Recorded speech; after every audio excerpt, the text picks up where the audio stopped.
نحمدہ ونصلی علی رسولہ الکریم اما بعد فاعوذ باللہ من الشیطان الرجیم بسم اللہ الرحمن الرحیم رب اشرح لی صدری ویسر لی امری واحلل عقدۃ من لسانی یفقہوا قولی رب زدنی علما رب زدنی علما رب زدنی علما۔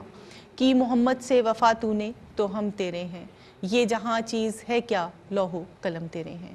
پروگرام تعلیمات حج کے ساتھ آپ کی میزبان سحر شیخ آپ کے ساتھ، تمام دیکھنے والوں کو سننے والوں کو میری جانب سے السلام علیکم ورحمۃ اللہ وبرکاتہ۔ اللہ کا بہت بڑا احسان ہم پر کہ یہ اتنا خوبصورت اللہ تعالیٰ نے ہمیں موسم دیا حج کا، کہ جب یہ موسم آتا ہے تو دل خود بخود روحانیت کی جانب بڑھتا چلا جاتا ہے۔ وہ لوگ جو حج کے لیے روانہ ہوئے ان کے لیے بہت ساری مبارکباد، جو حج کر کے آئیں گے ان کے لیے بہت ساری مبارکباد، اور جو کل حج کا فریضہ ادا کریں گے ان کے لیے بہت ساری دعائیں کہ اللہ تعالیٰ ان کو حج مبرور کرنے کی طاقت عطا کرے، اللہ تعالیٰ انہیں یہ طاقت عطا کرے کہ وہ تمام رکن نہایت محبت نہایت عقیدت سے پیش کریں اللہ کی بارگاہ میں، اور ہم سب کو بھی اللہ تعالیٰ اگلے سال اپنے گھر کی حاضری نصیب فرمائے۔ آج کے پروگرام کا آغاز کرنے جا رہی ہوں کہ نام بھی تیرا عقیدت سے لیے جاتی ہوں، ہر قدم پر تجھے سجدے بھی کیے جاتی ہوں، اور کوئی دنیا میں میرا مونس و غمخوار نہیں، تیری رحمت کے سہارے پہ جیے جاتی ہوں، اور صبر کرنا ہے تیری شان کریمی کو عزیز، میں یہی سوچ کے آنسو بھی پیے جاتی ہوں۔ آج کے اس پروگرام میں میری مہمان میرے ساتھ موجود ہیں، سب سے پہلے ان کا تعارف کرواتی چلوں۔ آپ بہت اچھے سے انہیں جانتے ہیں، پہچانتے ہیں، ARYQ TV میں متعدد پروگراموں میں ہمارے ساتھ ہماری مہمان ہوتی ہیں، بہت خوبصورت انداز میں گفتگو کرتی ہیں، مدلل انداز میں گفتگو کرتی ہیں، آج بھی ہمارے پینل کا حصہ ہیں۔ آئیے ملاقات کرتے ہیں۔ میری پہلی مہمان میرے ساتھ موجود ہیں محترمہ فاطمہ عاصم۔ السلام علیکم۔ وعلیکم السلام ورحمۃ اللہ۔ اور انہی کے ساتھ میری دوسری مہمان، انہیں بھی آپ بہت اچھے سے جانتے ہیں، میرے ساتھ موجود ہیں سعدیہ سعید۔ السلام علیکم۔ وعلیکم السلام۔ اور انہی کے ساتھ میری ایک اور بہت پیاری سی مہمان یہاں موجود ہیں جنہیں ثنا خوان رسول صلی اللہ علیہ وآلہ وسلم ہونے کا اعزاز ملا۔ جی جناب، میرے ساتھ موجود ہیں عنبر اشرف۔ السلام علیکم۔ وعلیکم السلام۔ خوش آمدید کہیں گے، حمد باری تعالیٰ کے لیے درخواست کریں گے۔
سبحان اللہ، ماشاء اللہ ماشاء اللہ، بہت بہت خوبصورت کلام اور بہت خوبصورت انداز. اللہ تعالیٰ مزید ترقی دے اور آواز میں مزید سوز پیدا کرے.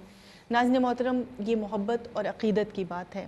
آپ جتنی شدت سے اپنے رب کو پکاریں گے یقیناً وہ آپ کے اتنے ہی قریب ہوگا. اور اس وقت ہم الحمدللہ فریضہ حج کے حوالے سے بات کر رہے ہیں.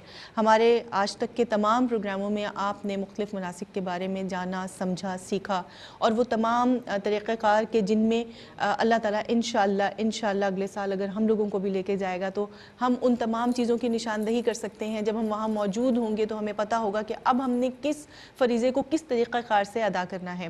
اور الحمدللہ ARYQ TV کے تمام پینل کو میں مبارکباد بھی پیش کروں گی کہ اس معاملے میں کہ ہمارے تمام مفتیان کرام الحمدللہ ہر ایک چیز کی اونچ نیچ کو دیکھتے ہوئے ہر ایک معاملے کو اس دن کے حساب سے مناسبت سے لے کر چلتے ہیں تاکہ ہر چیز کے بارے میں آپ کو آگاہی دی جا سکے.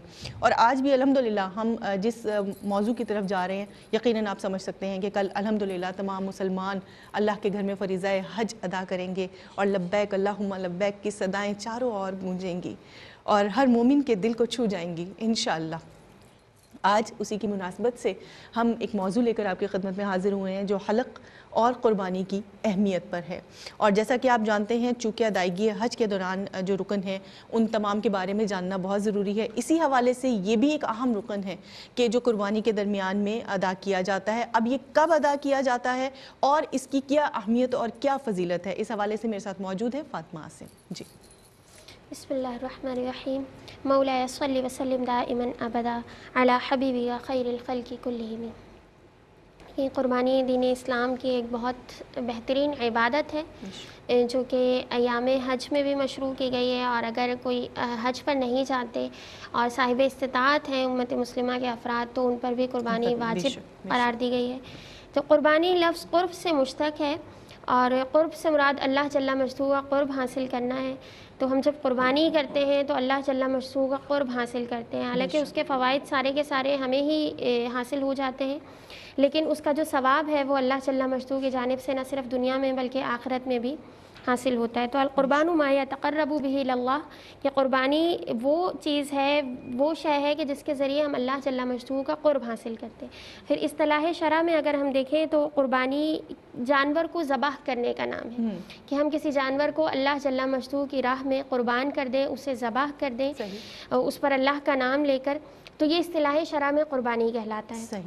پھر اگر ہم قربانی کی بات کریں تو یہ صرف امت محمدیہ علیہ التحیۃ و ثناء کے لیے ہی نہیں ہے بلکہ یہ دیگر تمام امتوں میں بھی رائج تھی جس کا حوالہ ہمیں قرآن کریم میں ملتا ہے. قرآن کریم میں اللہ کریم فرماتا ہے وَلِكُلِّ أُمَّةٍ جَعَلْنَا مَنْسَكًا لِيَذْكُرُوا اسْمَ اللَّهِ عَلَى مَا رَزَقَهُمُ اللَّهُ مِنْ بَهِيمَةِ الْأَنْعَامِ کہ ہم نے ہر امت کے لیے قربانی مقرر کی ہے. یعنی ہر امت کے لیے کوئی نہ کوئی قربانی اللہ جل مجدہ کی جانب سے مقرر تھی کہ اللہ کا اس پر نام لیں، اللہ کے دیے ہوئے رزق میں سے جانور ذبح کریں اللہ جل مجدہ کا نام لے کر. جانور کو اللہ کی راہ میں قربان کرنے کا نام ہے. تو یہ تو قربانی کا شرعی مفہوم ہے، شرعی اصطلاح ہے. اب حج میں حجاج کرام جو قربانی ادا کرتے ہیں وہ در حقیقت حج کی جو 3 اقسام ہیں، حج قران ہے، تمتع ہے، افراد ہے. تو حج قران اور تمتع کرنے والے کے لیے قربانی واجب ہوتی ہے حج کے شکرانے کے طور پر. ٹھیک ہے. اور قربانی کی جاتی ہے یعنی وقت اس کا کب ہوتا ہے تو رمی جمرات کے بعد قربانی کی جاتی ہے اور اس کے بعد حلق کروایا جاتا ہے. رمی اور جمرات کے بعد قربانی رمی جمرات یعنی جب شیطانوں کو کنکریاں مار دیتے ہیں اس کے بعد رمی کے بعد جو ہے وہ قربانی کا وقت ہوتا ہے. اس وقت قربانی کی جاتی ہے، اللہ جل مجدہ کی راہ میں جانور قربان کیا جاتا ہے اور یہ اس شکرانے کے طور پر ہوتا ہے کہ جو اللہ جل مجدہ نے ہمیں حج کی سعادت عطا فرمائی ہے. ٹھیک ہے.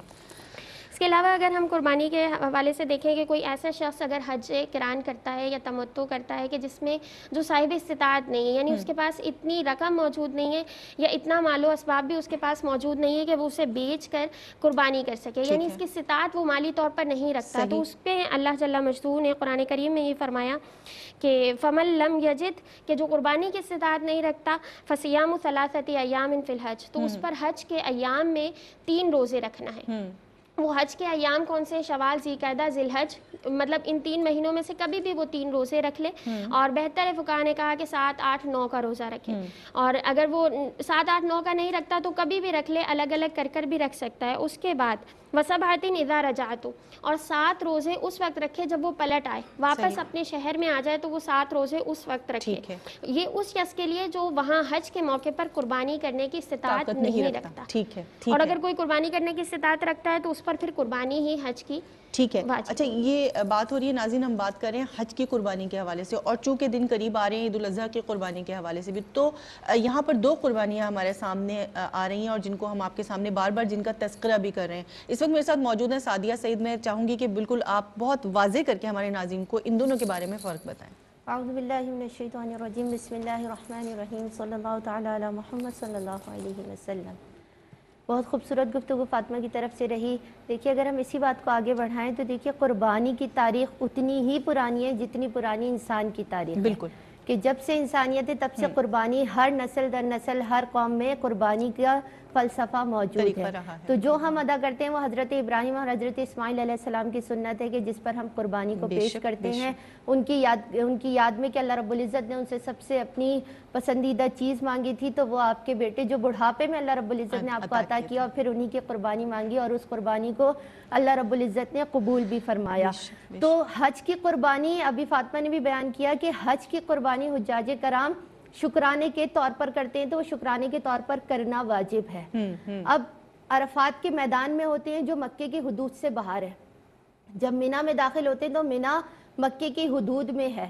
اب آپ یہ دیکھیے کہ اگر آپ کسی کے گھر میں داخل ہوں، اگر اس کی چوکھٹ پہ بیٹھے ہوں، تو جب آپ وہ دروازہ کھولتے ہیں اندر جاتے ہیں تو اس کا شکریہ ادا کرتے ہیں۔ بالکل اسی طرح جب آپ عرفات میں ہوتے ہیں اور منی جا رہے ہوتے ہیں قربانی کے لیے، تو آپ رب کے گھر میں داخل ہو رہے ہوتے ہیں دوبارہ، تو آپ شکریہ ادا کرتے ہیں، یا شکرانے کے طور پر آپ یہ جانور کی قربانی پیش کرتے ہیں۔ ٹھیک ہے۔ اور جو عید الاضحیٰ کی قربانی ہے وہ سنت ابراہیمی کے طور پر ادا کی جاتی ہے، کہ سنت ابراہیمی میں اب اس میں ایثار کا جذبہ بھی آ جاتا ہے، کہ تقسیم کا جذبہ بھی آ جاتا ہے، قرب کا جذبہ بھی آ جاتا ہے، کہ اللہ رب العزت سے قرب حاصل ہو، اس کی لوگوں میں ایثار کا جذبہ، کہ آپ کے اندر ایثار کا جذبہ ہے کہ اس میں قربانی کی جائے، تو یہاں پہ سنت ابراہیمی ادا ہوگی اور وہاں حج شکرانے کے طور پہ قربانی ادا۔ اچھا یہ دونوں چیزیں یقیناً بہت واضح ہو کے ناظرین آپ کے سامنے آ گئی، اور مزید گفتگو ہوگی کیونکہ آج ہم بات کر رہے ہیں حلق القربانی کی اہمیت کے حوالے سے۔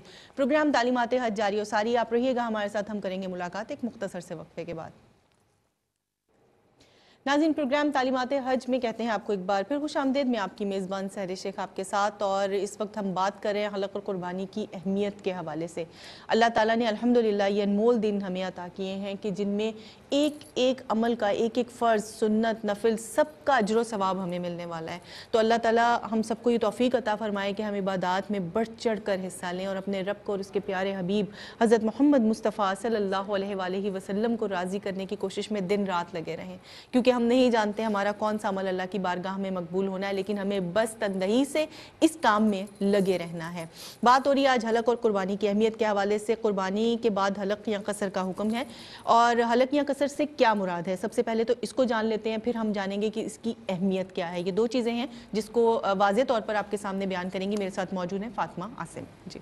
بسم اللہ الرحمن الرحیم۔ دیکھیں حلق اور تقصیر جو ہے وہ ایک اصطلاح ہے، دونوں الگ الگ اصطلاحات ہیں جو کہ حج کے ارکان مکمل ہونے پر ادا کی جاتی ہیں، جس سے انسان حاجی جو ہے وہ احرام سے فارغ بھی ہو جاتا ہے۔ حلق سے مراد یہ ہے کہ پورے سر کو حلق کروانا، یعنی کسی بھی چیز مشین وغیرہ کے ذریعے پورے سر کے بال اتروا دینا، یہ چیز حلق کہلاتی ہے، اور یہ حلق مردوں پر لازم ہے، مردوں کے لیے لازم ہے۔ اور اس کے بعد وہ احرام، اس کے بعد وہ احرام کی پابندیوں سے فارغ ہو جاتے ہیں۔ ٹھیک ہے، تو یہ حلق ہے۔ اور اس کے علاوہ ایک اصطلاح استعمال ہوتی ہے تقصیر، اس کا مطلب یہ ہوتا ہے کہ چوتھائی سر کے بالوں کو، یعنی 1/4 سر کے بال جو ہے وہ 1 انچ تک کٹوا دیے جائیں، وہ تقصیر کہلاتا ہے۔ ٹھیک ہے، لیکن اس میں یہ ہے کہ یہ خواتین کے لیے نہیں ہے، ہمارا پروگرام چونکہ خواتین کے لیے ہے، تو خواتین کے لیے آقا کریم علیہ الصلوۃ والسلام نے سنن نبی داؤد کی حدیث پاک ہے فرمایا کہ لیس علی النساء الحلق، کہ عورتوں پر حلق نہیں ہے، یعنی سر کے بالوں کو مکمل طور پر ختم کروا دینا، مکمل طور پر اتروا دینا خواتین کے لیے نہیں ہے۔ انما علی النساء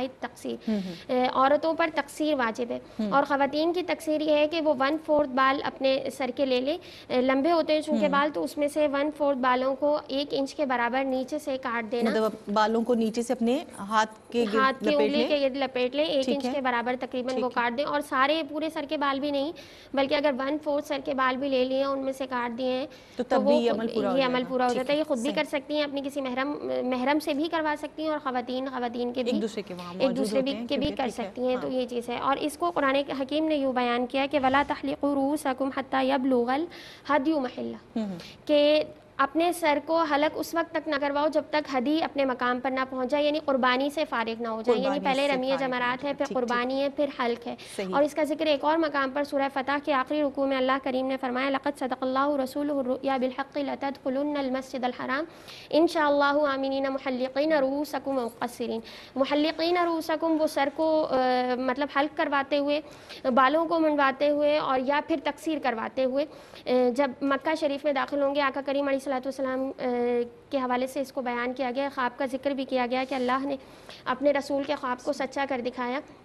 تو یہ مسائل تقصیر کے حوالے سے ہیں۔ پھر اس کی اہمیت کیا ہے؟ اہمیت تو یہ ہے کہ یہ واجب ہے، یعنی فریضہ حج کی جب ہم ادائیگی کرتے ہیں تو اس کے احرام کی پابندیوں سے نکلنے کے لیے جب تک ہم یہ نہیں کرواتے تو جب تک ہم احرام کی پابندیوں سے فارغ نہیں ہوتے۔ اس حوالے سے حلق اور تقصیر کی اہمیت اپنی جگہ مسلم ہے، اور خواتین کے لیے یہی حکم ہے کہ جو بیان کیا گیا۔ ٹھیک ہے ناظرین، یہ تو بات ہو رہی ہے حلق اور قصر کی اہمیت کے حوالے سے، اور اس سے مراد کیا ہے اور کس طرح سے اس کو ہم نے ادا کرنا ہے۔ لیکن جب ہم بات کر رہے ہیں اس کے حوالے سے تو ہم دیکھ رہے ہیں کہ اس کے پیچھے ایک حکمت بھی ہے، اور وہ حکمت کیا ہے یا اس کا مقصد کیا ہے یہ بھی جاننا بہت ضروری ہے۔ ہمارے ساتھ موجود ہیں سعدیہ، میں ان کی جانب چلوں گی تاکہ وہ ہماری مزید رہنمائی کر سکیں۔ جی بسم اللہ الرحمن الرحیم۔ آقا علیہ الصلوۃ والسلام نے فرمایا، حضرت ابو ہریرہ رضی اللہ تعالیٰ عنہ سے مروی ہے کہ آقا علیہ الصلوۃ والسلام نے فرمایا کہ اللہ تعالیٰ سر منڈوانے والوں کی مغفرت فرما۔ پھر آقا علیہ الصلوۃ والسلام سے صحابہ کرام نے عرض کیا یا رسول اللہ صلی اللہ علیہ وآلہ وسلم، اور بال تقصیر کروانے والے یعنی قصر کروانے والے، تو آقا علیہ الصلوۃ والسلام نے پھر فرمایا بال منڈوانے والوں پر مغفرت فرما، پھر فرمایا بال منڈوانے والوں پر مغفرت فرما، اور چوتھی بار فرمایا کہ بال ترشوانے والوں پر بھی، یعنی چوتھائی سر کے بال۔ تو آپ یہ دیکھیے کہ حلق کروانا افضل ہے، یعنی یہ اصل ہے، حلق اثر ہے، اور تقصیر اس کی فرع، یعنی کہ چھوٹ دے دی گئی کہ اگر کوئی پورے سر کے بال نہیں کروا رہا لیکن نسبتاً افضل حلق کروانا ہے۔ دیکھیے اس کی حکمت کیا ہے، اس کا مقصد کیا تھا۔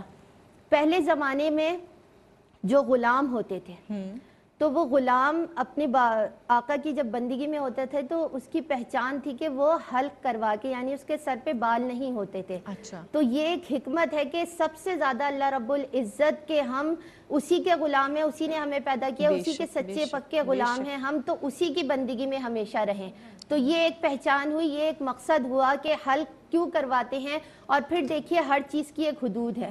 جب ہم قربانی کے بعد حلق کرواتے ہیں اور پھر احرام کھولتے ہیں، اس کا مقصد یہ ہوتا ہے جس طرح ہم نماز پڑھتے ہیں تو اس سے نکلنے کے لیے ہم سلام پھیرتے ہیں تبھی نماز سے نکلتے ہیں، روزہ رکھتے ہیں، افطار کرتے ہیں تبھی روزہ مکمل کرتے ہیں، بالکل اسی طرح قربانی کرنے کے بعد جب حلق کروا لیں گے تو اب احرام کی جو قید تھی وہ ہٹ گئی، اب آپ احرام اتار سکتے ہیں۔ تو یہ حکمت موجود ہے۔ پھر دیکھیے کہ آقا علیہ الصلوۃ والسلام نے فرمایا کہ جو شخص حج کرے اور ایسا حج کرے کہ اس نے اس میں کوئی گناہ اس سے سرزد نہیں ہوا ہو تو پھر وہ ایسا ہے کہ جیسے آج ہی اس کی ماں نے اسے جنم دیا۔ تو اگر ایک شکلاً ہم دیکھیں تو ایک نسبت یہ بھی جاتی ہے کہ جب بچہ ماں کے پیٹ سے پیدا ہوتا ہے تو وہ بالکل ایسے ہی ہوتا ہے، یا تو اس کے سر پہ بال ہوتے ہیں یا ہوتے ہی نہیں ہیں، یا پھر اس کے بال ترشوا دیے جاتے ہیں، منڈوا دیے جاتے ہیں، بچے کا بھی حلق کروا دیا جاتا ہے کہ اس کے سر پہ بال نہیں ہوتے۔ تو شکلاً اگر ہم دیکھیں تو حج کی نسبت ادھر جاتی ہے کہ بچہ جس طرح سے بچہ بالکل پاک و صاف، بالکل معصوم ہوتا ہے، بالکل اسی طرح حج کرنے والا بھی گناہوں سے اسی طرح پاک ہو جاتا ہے۔ تو یہ حلق اور تقصیر کی حکمت ہے۔ ٹھیک ہے ناظرین محترم، آج ہم بات کر رہے ہیں تعلیمات حج کے حوالے سے، اور یہ ایک ایسا رکن ہے کہ جو وہاں پر لوگ ادا کریں گے، جیسا کہ بتایا گیا کہ جب تک حلق نہیں ہوگا یعنی قربانی آپ نے احرام سے آپ آزاد نہیں ہو سکتے۔ اور قربانی کی جو اہمیت اور فضیلت ہے وہ تو یقیناً ہم دیکھ رہے ہیں کہ کس طرح سے وہ لوگ جو قربانی ادا کرتے ہیں تو اللہ کا قرب حاصل کرتے ہیں۔ اب اللہ کا قرب حاصل کرنے کی جب بات ہے تو اس وقت نیت کا خالص ہونا بھی بہت ضروری ہوتا ہے۔ تو اللہ تعالیٰ ہم سب کی نیتوں کو خالص کرے، اس لیے کہ تمنا تو ہر مسلمان کی ہے. آپ اور ہم بارہا اللہ کے حضور یہی دعا کر رہے ہوتے ہیں، ہر نماز کے بعد دعا کر رہے ہوتے ہیں کہ الہی ہمیں ہر سال آنا ہمارا مقدر کر دے. وہ لوگ جو نہیں گئے وہ تو بار بار یہ دعا کرتے ہیں کہ یا اللہ ہمارا بلاوا لکھ دے، یا اللہ اپنے گھر کی حاضری ہمیں نصیب فرما دے، در نبی پہ پڑھا رہوں گا، پڑھے ہی رہنے سے کام ہوگا. تو وہ تو بار بار اپنے دل میں یہ صدائیں لگاتے ہیں، بار بار آرزو کرتے ہیں، بار بار خواہش رکھتے ہیں. لیکن وہ لوگ جو جا چکے ہیں وہ پھر جب وہاں سے آ بھی جاتے ہیں تو تب بھی ان کے دل میں وہی مکہ، وہی مدینہ اور وہی زمزم کا زمانہ رہتا ہے. وہ وہاں سے نکل نہیں پاتے، اسی حصار میں رہتے ہیں. تو پھر وہ دعا کرتے ہیں کہ یا اللہ ہمیں ہر سال بلا، ہمیں بار بار بلا، ہمارا آنا وہاں مقدر کر دے کہ ہماری زندگی جو تو نے دی ہے اس کا مقصد ہمیں مل جائے، اس کا حاصل ہمیں مل جائے.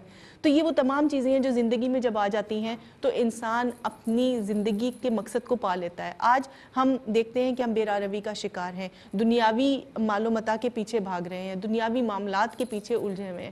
لیکن ہم یہ بھول جاتے ہیں کہ جس رب نے ہمیں پیدا کیا ہے، وہ جو ہمارے لیے تمام وسیلے بنانے والا ہے، جس نے اس پوری کائنات کو سجایا ہے، اس نے اپنے بندے کے کھانے پینے، رہنے، سونے، جاگنے کے لیے تمام ضروریات کا خیال رکھا ہے. تو پھر ہمیں اس کی بارگاہ میں اپنے سر کو جھکانا ہے، اس لیے کہ وہ مالک ہے، وہ مالک یوم الدین ہے، اور اسی نے ہمیں اس دنیا میں بھیجا ہے اور اسی کے پاس ہم پھر اٹھائے جائیں گے.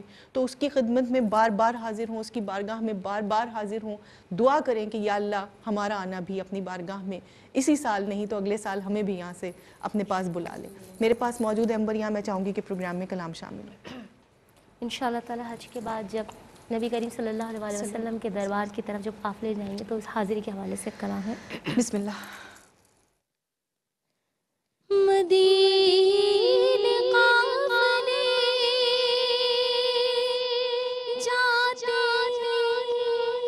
ہیں، میں بھی آؤں گا،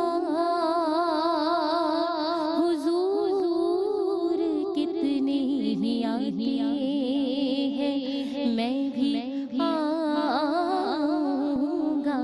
الہی کوئی ایسا انتظام ہو جائے، الہی کوئی ایسا انتظام ہو جائے. در رسول پہ اپنا، در رسول پہ اپنا سلام ہو جائے. الہی کوئی ایسا انتظام ہو جائے، الہی کوئی ایسا انتظام ہو جائے. الہی روضہ خیر البشر پر میں اگر جاؤں، الہی روضہ خیر البشر پر میں اگر جاؤں تو ایک سجدہ کروں ایسا کہ ہستی سے گزر جاؤں، تو ایک سجدہ کروں ایسا کہ ہستی سے گزر جاؤں. کبھی روضے سے منبر تک، کبھی منبر سے روضے تک، کبھی روضے سے منبر تک، کبھی منبر سے روضے تک. ادھر جاؤں ادھر جاؤں، اسی حالت میں مر جاؤں. الہی کوئی ایسا انتظام ہو جائے، الہی کوئی ایسا انتظام ہو جائے. مینوں مجبوریاں تے دوریاں نے ماریا، مینوں مجبوریاں تے دوریاں نے ماریا. صدلو مدینے آقا کرو مہربانیاں، صدلو مدینے آقا کرو مہربانیاں. ڈاڈا غریب آقا قول میرے زر نہیں، ڈاڈا غریب آقا قول میرے زر نہیں. اڑ کے نکی میں آوا نال نال پر نہیں، الہی کوئی ایسا انتظام ہو جائے، الہی کوئی ایسا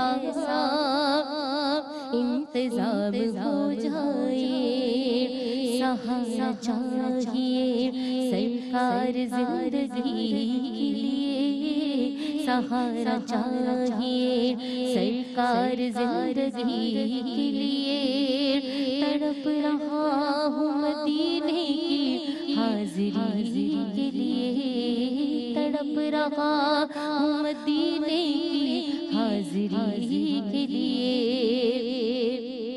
میرے تو آپ ہی سب کچھ ہے یا رسول اللہ، میرے تو آپ ہی سب کچھ ہے یا رسول اللہ، میں جی رہا ہوں زمانے میں آپ ہی کے لیے، الہی کوئی ایسا انتظام ہو جائے الہی کوئی ایسا۔ ناظرین پروگرام میں کہتے ہیں آپ کو ایک بار پھر خوش آمدید۔ آپ دیکھ رہے ہیں پروگرام تعلیمات حج، اور جس محبت جس عقیدت کے ساتھ ہم بریک پر گئے تھے، اسی امید کے ساتھ کہ آپ انشاءاللہ اسی محبت اسی عقیدت کے ساتھ ہمارا آج کا یہ پروگرام دیکھ رہے ہوں گے، اور اللہ تعالی ہم سب کو اگلے سال فریضہ حج کے لیے اپنے پاس بلائے اور ہم سب در نبی پر حاضر ہوں اور مل کر ایک ساتھ بیٹھ کر وہاں دعائیں کریں۔ اس وقت جتنے بھی لوگ یہ پروگرام دیکھ رہے ہیں سب سے التماس کروں گی کہ آپ اپنے گھروں میں موجود ہیں، یہ وقت بہت قیمتی ہے، جب ایسے لمحات آتے ہیں، جب ایسی ساتھ آتی ہیں تو ان کو کبھی بھی فالتو کاموں میں مت ضائع کیا کریں۔ گھر کے کام بھی خواتین کر رہی ہوں تو میں صرف یہی کہوں گی کہ ساتھ عبادت الہی میں مصروف رہا کریں۔ میرے ساتھ اس وقت موجود ہیں فاطمہ، میں ان کی جانب چلوں گی اس لیے کہ وہ لوگ جن خوش نصیبوں کو اللہ نے اپنے پاس اپنے گھر پہ اپنے حج کے لیے بلا لیا وہ تو وہاں چلے گئے، لیکن وہ جو یہاں موجود ہیں وہ اپنی عبادات کو کس طرح سے لے کر چلیں کہ ان کی عبادات ساتھ ساتھ شامل ہوتی رہیں۔ جی دیکھیں کل عرفہ کا دن ہے، اور عرفہ کے روزے کی فضیلت بہت زیادہ اللہ کے حبیب علیہ السلام نے فرمایا کہ یہ عرفہ کا روزہ سال گزشتہ اور سال آئندہ کے گناہوں کا کفارہ بھی ہے۔ اور اس کے علاوہ اگر ہم دیکھیں تو ذی الحج کے جو ایام چل رہے ہیں یہ 10 دن، اس میں سے صرف 2 ہی ہمارے پاس رہ گئے۔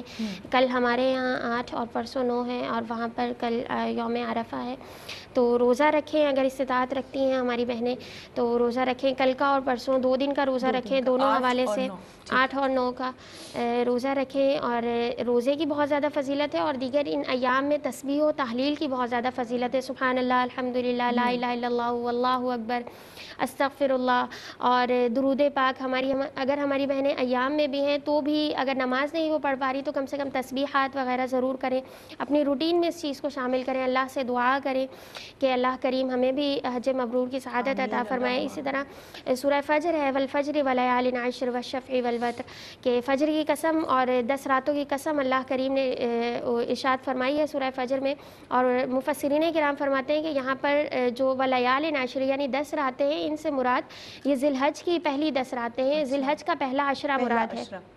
تو اور ان دنوں میں کیا جانے والا کوئی بھی عمل، نیک عمل اللہ جل مجدہ کو بہت زیادہ محبوب ہے۔ اور پھر جب 10 ذی الحج آتا ہے جس میں قربانی کی جاتی ہے، تو قربانی کے حوالے سے ایک چیز ضرور یاد رکھیں کہ قربانی اللہ کی راہ میں صرف جانور قربان کر دینے کا نام تو ہے ہی ہے، لیکن صرف یہی نہیں ہے بلکہ اس کے ساتھ ساتھ انسان کو اپنی خواہشات، اپنے جو بھی معاملات ہیں جو اللہ کی رضا کے مقابل آ رہے ہیں تو ان کو بھی فنا کر دینا، اپنی خواہشات کو بھی فنا کر دینا، اللہ کی رضا کے سامنے اپنے سر کو خم کر دینا، سر تسلیم کو خم کر دینا ہی در حقیقت اصل عبادت ہے، کیونکہ اللہ جل مجدہ کے پاس ہمارا نہ گوشت پہنچتا ہے، نہ خون پہنچتا ہے، نہ دیگر تمام چیزوں سے ہم ہی فائدہ اٹھاتے ہیں۔ دیکھیں مومن کے لیے کتنی خیر ہے کہ قربانی میں مطلب جو بھی معاملات ہوتے ہیں اس سے جو سرکولیشن آف ویلتھ ہوتی ہے یا دیگر، اس سے مسلمان انسان ہی فائدہ اٹھا رہے ہوتے ہیں۔ اللہ جل مجدہ کے پاس صرف اور صرف دل کا تقویٰ پہنچتا ہے، اخلاص پہنچتا ہے۔ ہم اپنے بچوں کو جہاں قربانی کے جانور کے ساتھ مختلف مطلب وہ کھیلتے ہیں، معاملات کرتے ہیں، تو وہاں اس جانور کے تقدس کا بھی خیال ان کو بتائیں کہ یہ اللہ کی راہ میں قربان کرنے والا جانور ہے، اس کا ہم نے خیال کس طرح رکھنا ہے، اس کی رسی یوں نہیں کھینچ کر کے اس کو گلی میں، یعنی یہ کوئی ایک ٹرینڈ یا کوئی مطلب کمرشل چیز نہیں ہے، بلکہ اس کا تقدس بتائیں کہ ہمیں، اور سنت ابراہیم علیہ السلام اپنے بچوں کو بتائیں، ہماری بہنیں پورا قربانی کا فلسفہ بتائیں کہ یہ کس وجہ سے کیا، حضرت ہاجرہ کی وہ سنت بتائیں، اور اپنے دلوں میں قربانی کی عظمت کو اجاگر کریں۔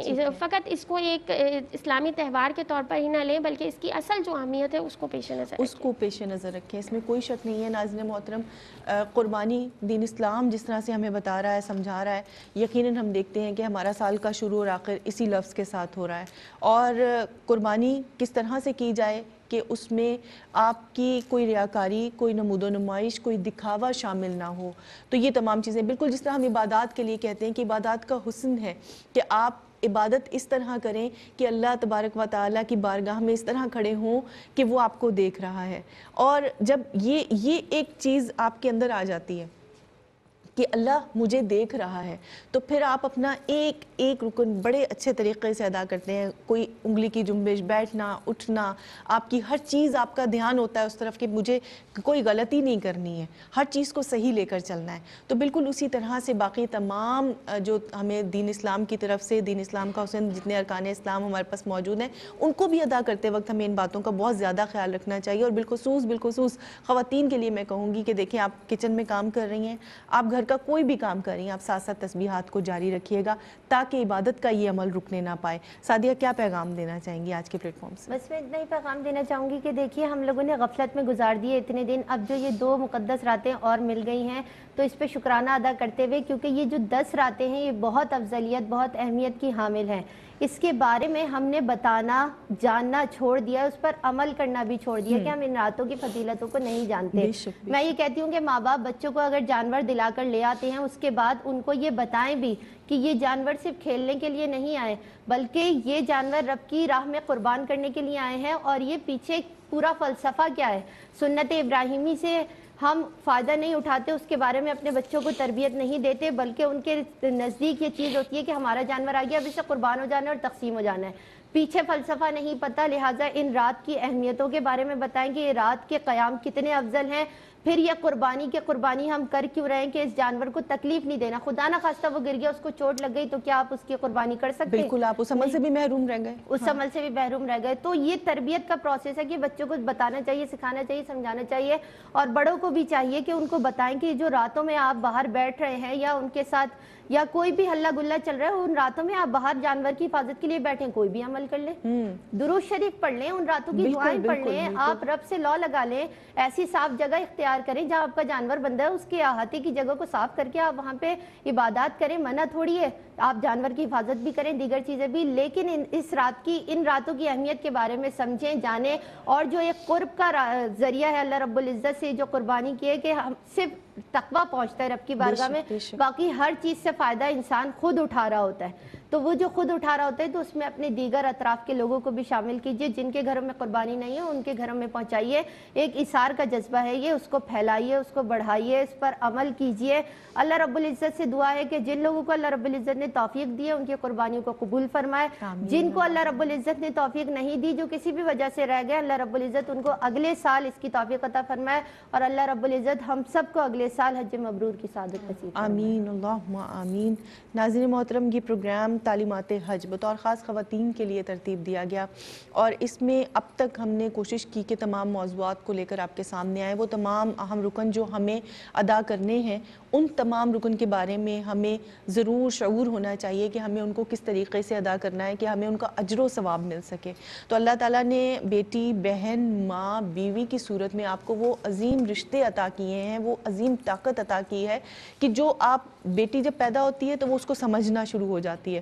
پھر آہستہ آہستہ جیسے جیسے تعلق, رشتے مضبوط ہوتے جاتے ہیں, جگہیں بدلتی جاتی ہیں, تو ایک عورت کو پتہ چلتا جاتا ہے کہ اللہ تعالیٰ نے اس کو کس قدر مضبوط بنایا ہے.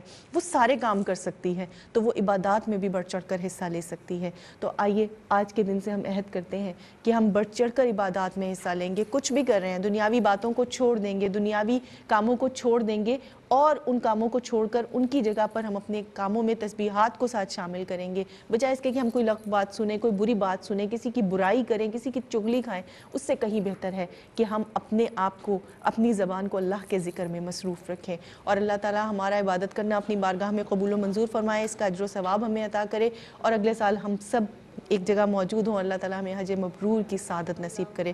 پروگرام سے اجازت لوں گی. اپنی مہمانوں کا بہت شکریہ ادا کرتے ہیں. فاطمہ آپ کا بہت شکریہ, سعدیہ آپ کا, امبر آپ کا بہت شکریہ. لیکن امبر کے شکریہ کے ساتھ ہماری ایک اور بڑی پیاری سی فرمائش ہوتی ہے ہمیشہ کہ کلام پہ اختتام ہوگا. ناظرین محترم آپ کا بہت شکریہ تعلیمات حج میں ہمارے ساتھ رہنے کا. پروگرام جاری رہے گا انشاءاللہ. کل تمام مسلمان عازمین حج وہاں پر حج کی سعادت سے فیضیاب ہوں گے, اللہ کے گرد کا طواف کریں گے اور ہم سب لوگ وہ آوازیں سنیں گے جو ہمارے کانوں میں ہم وقت گونجتی رہتی ہیں. اپنے تمام مہمانوں کا, اپنے تمام لوگوں کا, دیکھنے والوں کا شکریہ ادا کرتے ہوئے پروگرام سے اجازت لوں گی. پروگرام میں کسی بھی قسم کی غلطی پر معافی کی طلبگار ہوں. فی امان اللہ. السلام علیکم ورحمۃ اللہ وبرکاتہ. لبیک اللہم لبیک لبیک لبیک اللہ اللہ لبیک لبیک لا شریک لک لبیک ان الحمد والنعمت والنعمت لک والملک لا شریک لبیک لبیک لبیک لبیک لبیک لبیک لبیک لبیک لائق حمد و ثنا تیرے سوا کوئی نہیں, سننے والا آسی کی التجا کوئی